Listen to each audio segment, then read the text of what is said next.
Hello there, I'm Jimmy Vegas and this is how to create a Resident Evil clone in Unity, and welcome to episode 8. In this tutorial we're going to fix the first bug that we have found, which is our character walking backwards. He kind of moonwalks, so we're going to work a little bit more with animation and code to sort that out. And then we're also going to start looking at a particle system. Don't forget, click the subscribe button and click the bell icon as well to stay up to date with every tutorial still to come in this series, and indeed everything else I upload on my channel. If you've enjoyed this series so far, please feel free to check out my Patreon or YouTube memberships, where you'll learn things like early access, exclusive content, project files, and so much more. With that in mind, let's get to work. So the idea of what we need to do to prevent our character from moonwalking is modify the code that we've already written for him and his motion. We also need to edit some keys as well. So firstly, let's open up the script which allows us to control our character. So let's go to scripts, character, and let's open up tank controls. Now we don't need to worry about it too much. It's actually very simple and logical how we can make our character go forwards and backwards correctly instead of that whole moonwalk thing that we've got going on. So all we need to do is within this script is create an if statement to say if we are moving forward or backward. But to do that, we need to tell Unity what is forward and what is backward. So let's head back into Unity. Let's go to edit. Let's go to project settings and input. Now, the input, basically, if I go back to the script, remember we have the horizontal and the vertical. So we've explored how we use this. But what we need to do is actually be a little bit clever here. We need to say if we're pressing the S key. So the S key is walking backwards. So we need to create an extra one here. So if you're like me, you've got 18, change it to 19. It will duplicate the last one. So let's click on that now, and let's give this a relevant name. Now it's up to you whether you want to just reference the key itself or whether you want to say something like backwards. All I'm going to do for now is just say S key. And remember, the capitalization here is important. The positive button is going to be S. And then I'm going to get rid of the alternate positive button for now because it's irrelevant for us in this current setup. So just make sure we have one extra axis there for specifically the S key as the positive button. That is important. Next thing we need to do is create that animation to allow him to walk backwards. And to do that, we need to go to wherever his animations are, which are right here. And remember, we have that walk and idle. Well, now we can actually play this a little bit clever, because what we can do is we can use this particular animation, hold control, press D. So we've got a copy of walk. So all we need to do is rename this to, let's call it walk back. So that makes sense now. And then if we head to our animator, select our soldier, drag and drop walk back over here, select it, and where we have speed, set this to -1. What this is doing is it's playing the animation but in reverse. And the logic of this is all so simple, and it is great. I mean, there's different ways you can probably do this just by using one animation, for example, reversing it in script. But realistically, the amount of time and effort it will take you to actually get that working correctly, you could have already done this, and you could have already added more animations. You could have already built more of your world. There's always different ways of doing things in Unity, and I like to explore various different ways because this kind of stuff will help you learn something else down the line, which you think, oh, I've just learned that, and I wouldn't have learned that if it wasn't for something else that I did previous. So we have the animation in place. Remember, it's called walk back. So I'm going to head back to my scene and then head back to my script. So the way this is now going to work is we have to basically say, is the input key the S key? And if it is, then we play walk back. If it isn't, then we play walk forward. And we have to involve this section here. So this line that says we're playing the walk animation has to change, and that goes in the else statement of our if. So below the is moving equals true, we now have to say if input dot get button, and in brackets and quotes the name of that button you named earlier. So if you've called it backwards, you would put backwards there. If you've named it the same as me, you would put S key. Close bracket, open curly bracket. And in this section, we need to say the player dot get component and spiky brackets animator. Much like we have done previously, open close bracket dot play, and in brackets and quotes the name of the animation that you've called for him to walk backwards. If you've done the same as me, that will indeed be walk back. And then close bracket semicolon. We have the closed curly bracket there, so now we need to say else open curly bracket, and we can actually get rid of that closed curly bracket because it's this line here that we need to have, and then close curly bracket.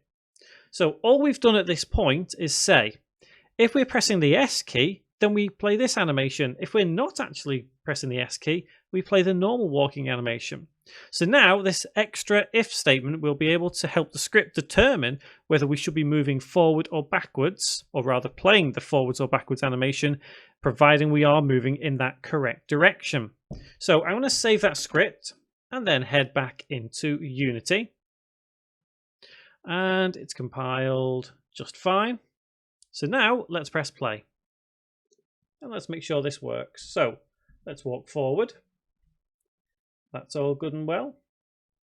So now when we walk backwards, he shouldn't moonwalk. There we go. He actually steps like he should do. Excellent.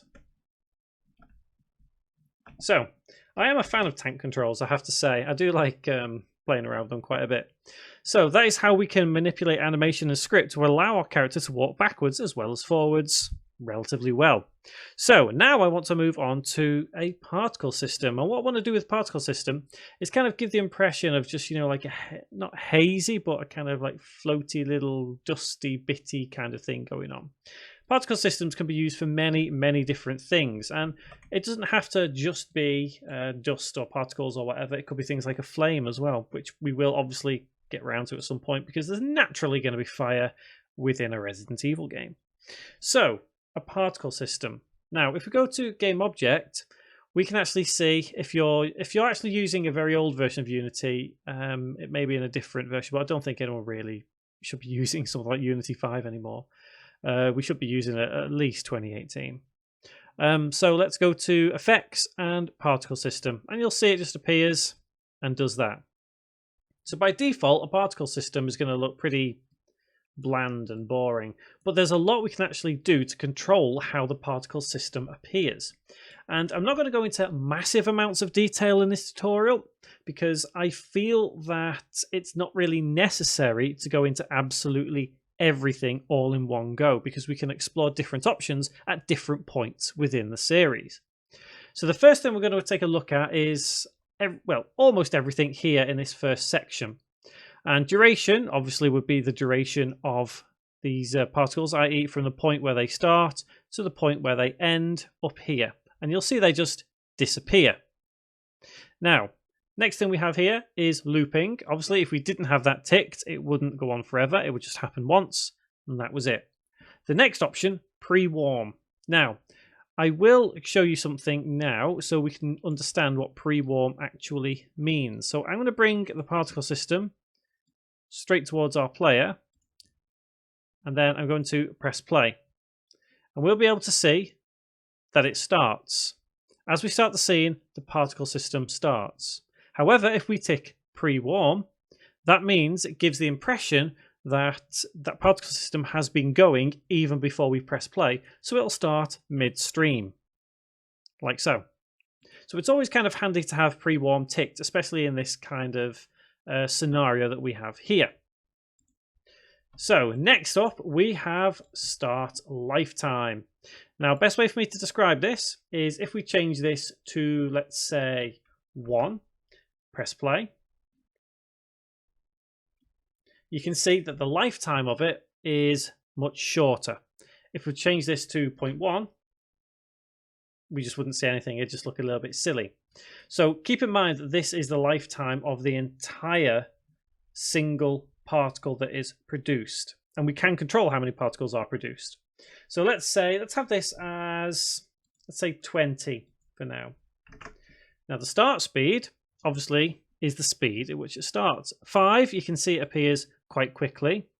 However, we can actually change this, and if the lower we go, the less this actually gets further out. So at the moment, this will go on for quite some while through the roof, but if we change this to 1, you'll see that it is much slower in its movement and takes much longer. So for the effect we're going for, we're probably going to want a start speed of probably about 0.5. Lifetime of 20. We don't really need to worry about the 3D start size because it isn't really relevant at this point. However, the start size probably is. Now we want a fine kind of dust particle thing going on. So I'm going to reduce this from 1 to probably about 0.05. Again, if we press play, we should be able to see just how much of an impact that has. Now, you can see we're actually getting somewhere with how this looks. So, we don't need to worry about rotation. I'm going to ignore rotation because it's going to be that fine that we're not really going to notice any kind of rotation.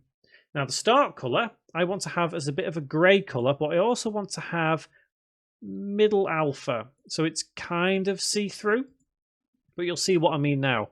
The white prominence of it was quite prominent and it was not quite right, but now we can see that the particles are slowly becoming more dust and gloomy like. Gravity modifier. Now this is not something that we need to worry about too much, but using a gravity modifier, you can see just how much it's having an effect. It's basically changes the direction. You can see it if we have it as 0, it goes normal. However, if we increase the gravity modifier to, let's say, 0.5, you can see it kind of flowing downwards. So this is usually something good for things like rain, things like a spout, a fountain of water kind of thing. So again, it's not really relevant in this situation. A lot of the rest isn't really relative to what we're creating here. The only other thing I would touch upon is the max particles. So the maximum particles that we can have at any one time. Just be mindful because you can end up with like spurts that would occur if you're having too much on the screen. So next, what we're going to go on to is the emission, and we can just click on emission and it will tell us. Rate over time, again, not really important. The whole idea of the rate over time is basically how we can control it. And you can see we've got a lot more appearing there because we've increased the rate over time. So basically more particles. I don't want too many, again, because I just want that effect. Next one we're going to take a look at is shape. Now, the shape is very, very handy because it allows us to control the area of where the particles will exist. So for this particular type, we're going to change the shape to a sphere. We're going to increase the radius of the sphere, as we can see, over a large section. And the blue sphere itself is where all the particles will appear. So it'll appear inside this sphere. So if we press play now, we're not going to see it in front of us quite in the same way. However, if we go to our scene view and zoom out, we can see them appearing quite randomly. If we go back to game view, we're not going to be able to see it again just yet. However, don't worry about that. Best thing for you to do at this point is to maybe kind of zoom out a little and explore the rough area where you expect your actual radius to be. So I'm going to decrease it to be about there. I'm going to increase my emission to, let's say, maybe 40 for now. Let's close the emission. And the shape itself, I would like to change a couple of things here because I just think playing around with some of the shape settings is kind of cool. I want to randomize direction, so we set that to 1. And randomize position. In fact, I'll set that to 10. So if we zoom back in now and press play, we'll see if we can actually tell if anything is happening. Yes, so we can see the particles. You can see it just there appearing within the scene. Now this will look better when we get into things like post-processing as well. But for now, it's giving us the effect that we want, the particles all the way around. So the last thing I want to work with at this point is how we can actually make it fade in. We don't want it to just suddenly appear and then disappear. And to actually give that a bit more context, I'm going to change the start color back to full alpha and increase the size to be 1. It's going to look absolutely ridiculous at this point, as we can see. However, I want to show you how the size over lifetime option works. So if we click size over lifetime and then click tick there, click the little box down there, and you'll see down the bottom here we have the particle system curves. Currently it's saying that it will fade in and then suddenly disappear. What we need to do is make it fade in and then fade out, just to give it a little bit more realism. Well, I say realism, just so things aren't popping into the scene and popping out again. To do that, what we need to do is drag this red key right down to the bottom, and then right click in the center and add key, and bring this key up to round about there. And if we press play now, we should be able to see this effect occur. So don't forget, it's already pre-done itself, but you'll start seeing some of these orbs, as they currently appear to be, fade out after round about 20. So you can see this one slowly fading away into nothing. Perfect. So obviously with the start color reduced in alpha, and the start size reduced in size, press play now and things will start to look a little bit better. Now you could absolutely play around with this much more. You could change the speed, anything at all, but this is just the basics that I wanted to get into, just to give us a little bit more atmosphere in this particular scene that we have here. Because the plan is that we're going to make the scene look a little bit better. We're going to add some stuff in, and then we're going to focus on making it look awesome. And that is going to be the pivotal point of how good this game is going to look, and we're building this for free. So what I would recommend is play around with your particle system. Try and work out different things. Play around with the emission if you want to. Set to 220, I guess, and then just have a look how it looks in your scene. It's not going to make massive amounts of difference, but if we do that and zoom out, we can see just how much it does have an impact in the long run. So it might be something worthwhile playing around with. Play with the shape, anything at all. So next tutorial, guys, what we're going to do is we are going to work on a little bit of fading. So we're going to have a fade screen.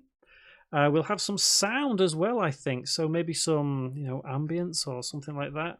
Probably work on our footsteps for our player, Jake Bullet, his name is, remember? And we'll also look at some environmental design.